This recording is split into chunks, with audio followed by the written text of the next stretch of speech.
ओम शांति 1 मार्च 2025 प्रातः मुरली बाबा कहउछंती मीठे बच्चे प्रीति बुद्धि एवं विपरीत बुद्धि एही दुईटी शब्द प्रवृत्ति मार्गर अटे। एबे तुम मानकर प्रीति एकमात्र बाबांक सहित रहिछि। तुमे पिला माने निरंतर बाबांकर स्मृति रे रहुछ। प्रीति बुद्धि एवं विपरीत बुद्धि एही दुईटी शब्द प्रवृत्ति मार्गर अटे। एबे तुम मानकर प्रीति एकमात्र बाबांक सहित रहिछि। तुमे पिला माने निरंतर बाबांकर स्मृति रे रहुछ। प्रश्न स्मृतिर यात्रा अर्थात जोगर यात्रा को आउ केउ नाम दिया जाई पारिबो? स्मृतिर यात्रा अर्थात जोगर यात्रा को आउ केउ नाम दिया जाई पारिबो? उत्तर जोगर यात्रा प्रीतिर यात्रा अटे। विपरीत बुद्धि थिबा आत्मा मानक ठारू नाम रूपरे आकर्षित हेबार दुर्गंध आसी थाए। सेमानकर बुद्धि तमह प्रधान होई जाई थाए। जेउ मानकर प्रीति एकमात्र बाबांक सहित रही थाए सेमाने सर्वदा ज्ञान दान करि चालुथिबे। कौनसी देहधारींक सहित सेमानकर प्रीति होई परिबो नाही। गीत यह वक्त जा रहा है। ओम शांति। बाबा पिला मानकु बुझाउछंती एबे एहाको याद्र यात्रा मध्य कुहाजिबो तो प्रीतिर यात्रा मध्य कुहाजिबो। मनुष्य माने तो सही सबु तीर्थ यात्रा को जाई थांती। सेमाने रचना मानकर यात्रा रे देवी देवतांक निकट को जाउछंती। भिन्न भिन्न रचना अछंती ना। रचयिता बाबांकु तो केही भी जाने नाहंती। एबे तुमे रचयिता पितांकु जानुछ। सही बाबांक याद रे तुमको केबे अटकी जीवार नाही। तुमको स्मृतिर यात्रा मिलिछि। एहाको याद्र यात्रा अथवा प्रीतिर यात्रा मध्य कुहा जाई थाए। जेउ मानकर अधिक प्रीति थिबो सेमाने यात्रा मध्य भल भाबे करिबे अर्थात अधिक मने पकाइबे। जेते स्नेहर सहित यात्रा रे रहिबे अर्थात बाबांको मने पकाइबे सेते पवित्र मध्य होई चलिबे। शिव भगवान उवाच रहिछि ना विनाश बेले विपरीत बुद्धि एवं विनाश बेले प्रीति बुद्धि। तुमे पिला माने जानुछ एबे विनाश काल अटे। एहा सही गीतार अध्याय चलिछि। बाबा श्रीकृष्णंकर गीता एवं त्रिमूर्ति शिव बाबांक गीतार पार्थक्य मध्य बुझाइछंती। गीतार भगवान किए? परमपिता शिव भगवान उवाच। केवल शिव अक्षर लिखिबार नाही काहींकि ना शिव नाम मध्य अनेकंकर रहिछि।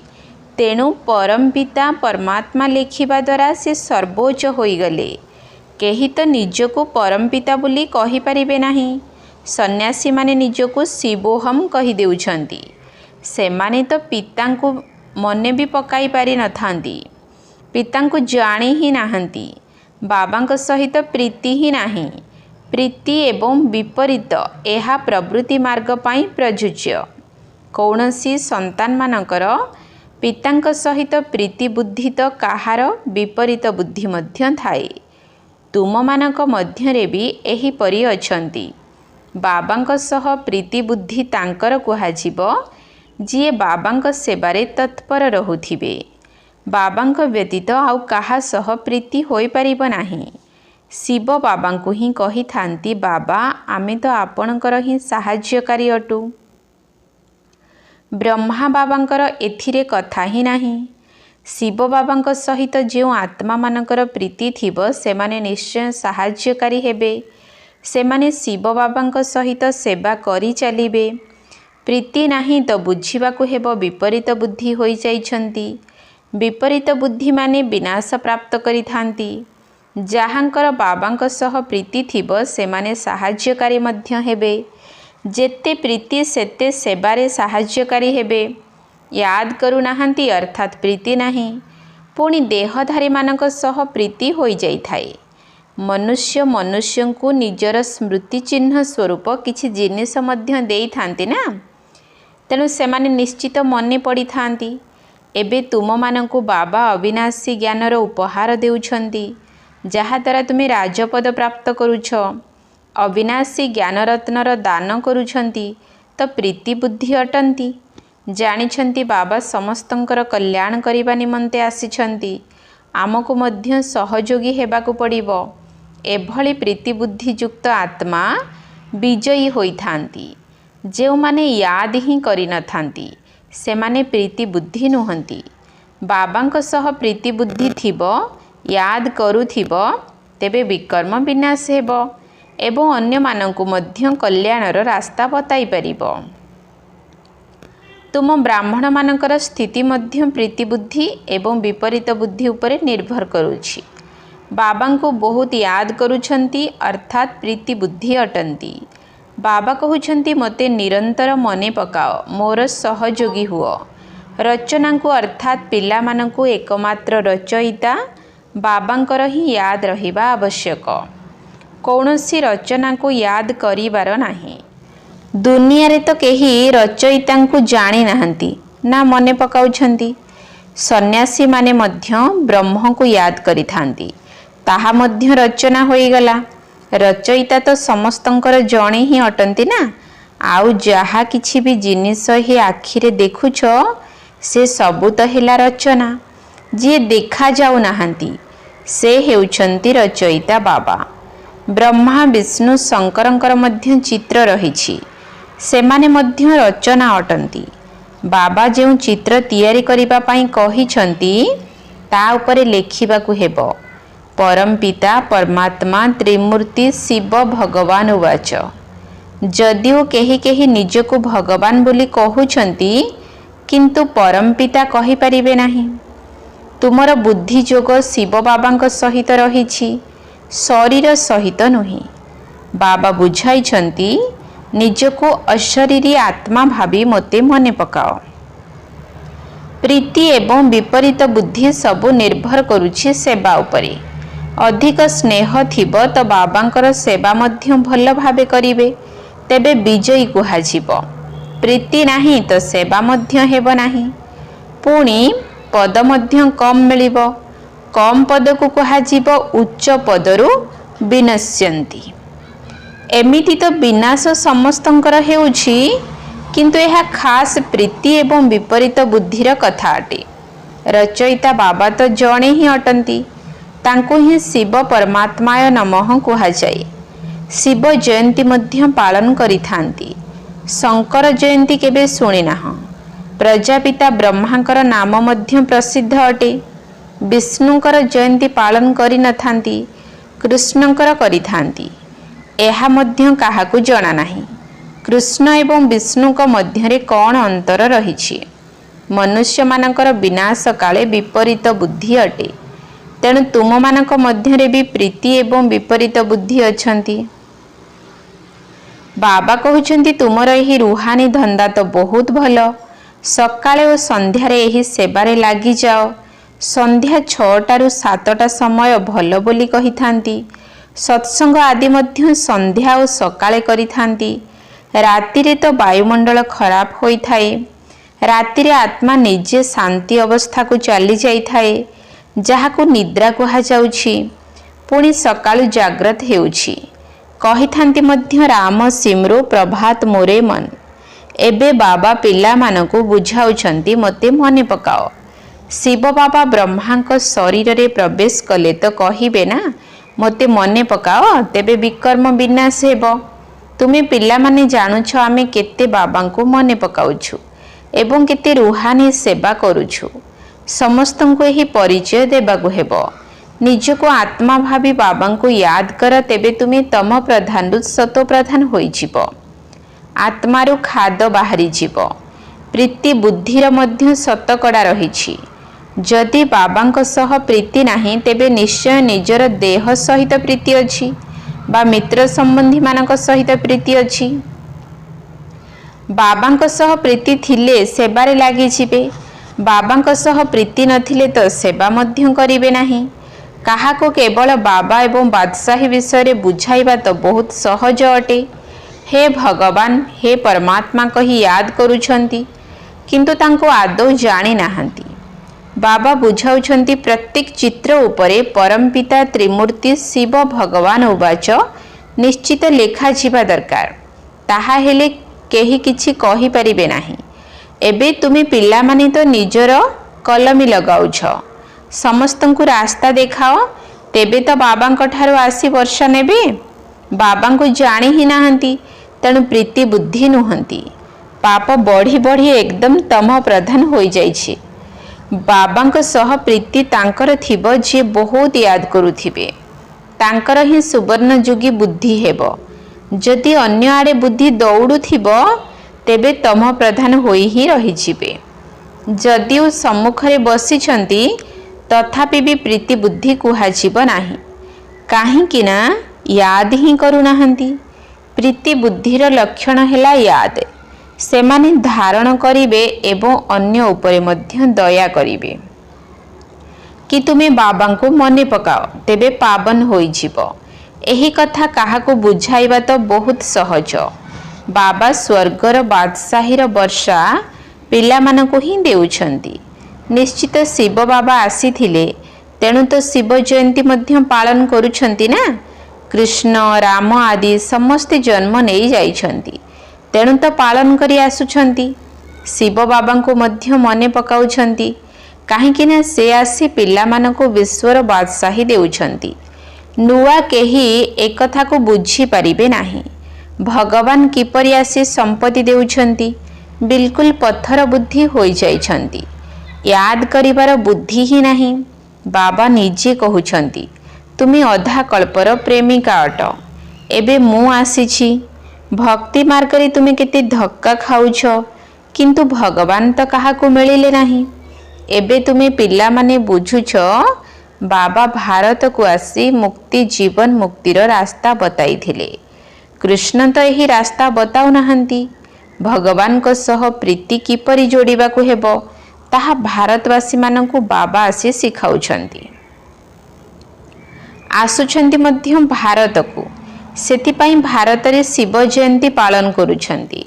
ତୁମେ ପିଲାମାନେ ଜାଣୁଛ ସର୍ବୋଚ୍ଚ ହେଉଛନ୍ତି ଭଗବାନ, ତାଙ୍କର ନାମ ହେଉଛି ଶିବ। ସେଥିପାଇଁ ତୁମେ ଲେଖୁଛ ଶିବ ଜୟନ୍ତୀ ହିଁ ହୀରାତୁଲ୍ୟ ଅଟେ, ବାକି ସମସ୍ତଙ୍କର ଜୟନ୍ତୀ କଉଡ଼ି ତୁଲ୍ୟ। ଏପରି ଲେଖିଲେ ବିଗିଡ଼ି ଯାଉଛନ୍ତି। ତେଣୁ ପ୍ରତ୍ୟେକ ଚିତ୍ରରେ ଯଦି ଭଗବାନ ବାଚ ଲେଖା ରହିବ, ତେବେ ତୁମେ ସୁରକ୍ଷିତ ରହିବ।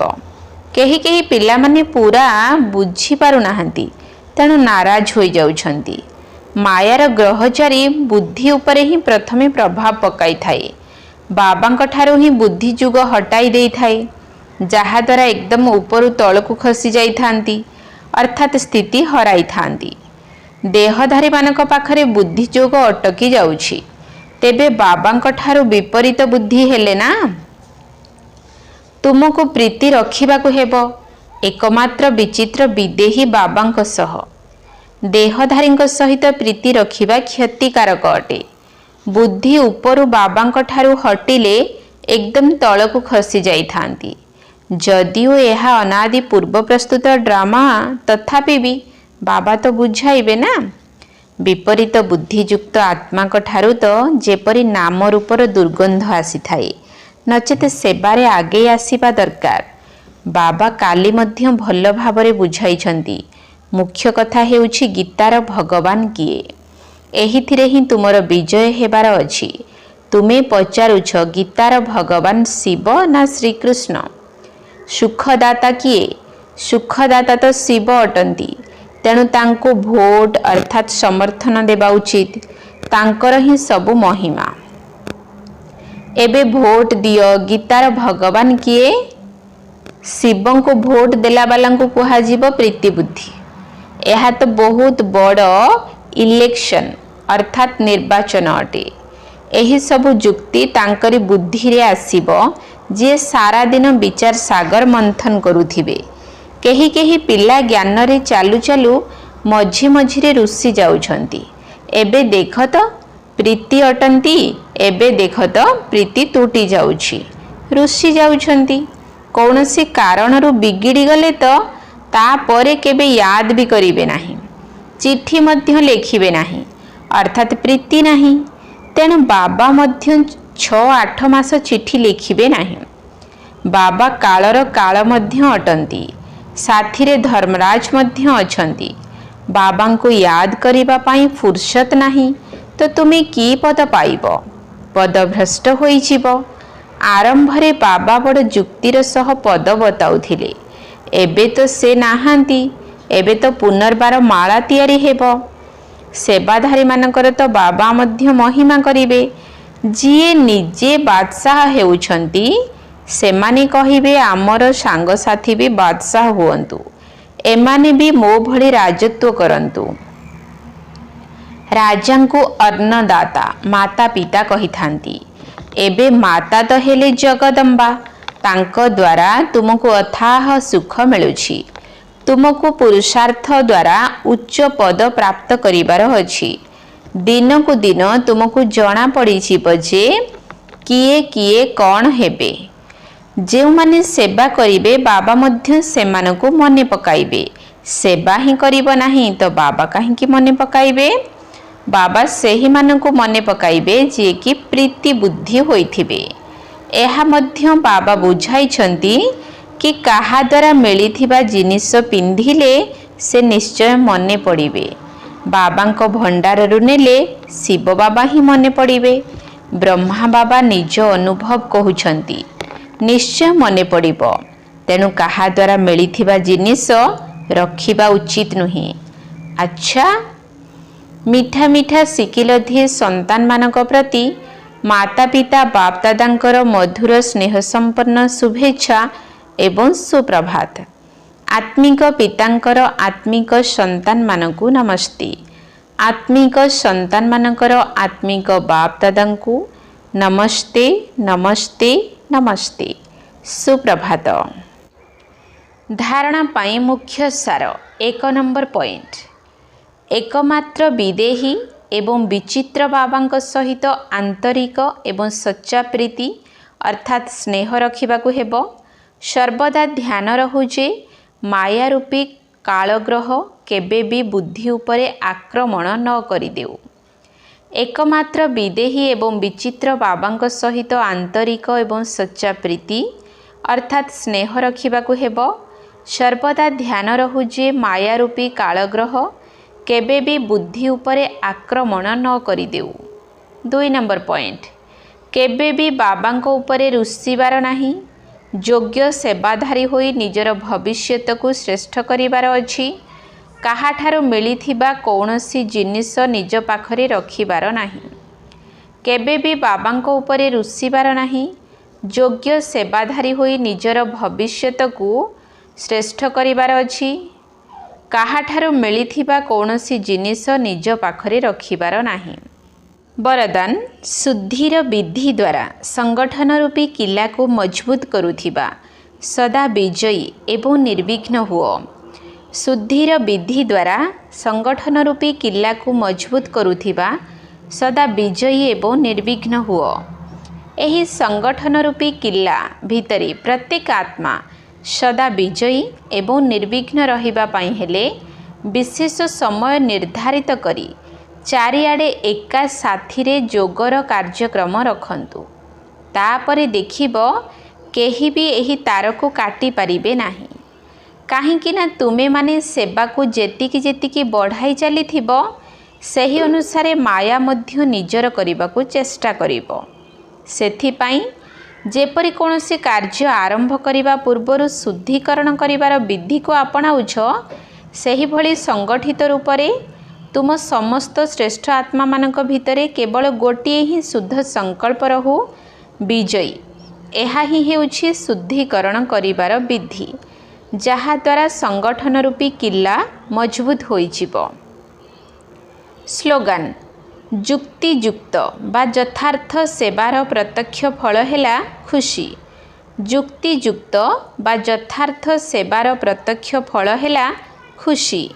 अव्यक्त इशारा सत्यता एवं सभ्यता रूपी संस्कृति को आपणाओ। सत्यता एवं सभ्यता रूपी संस्कृति को आपणाओ।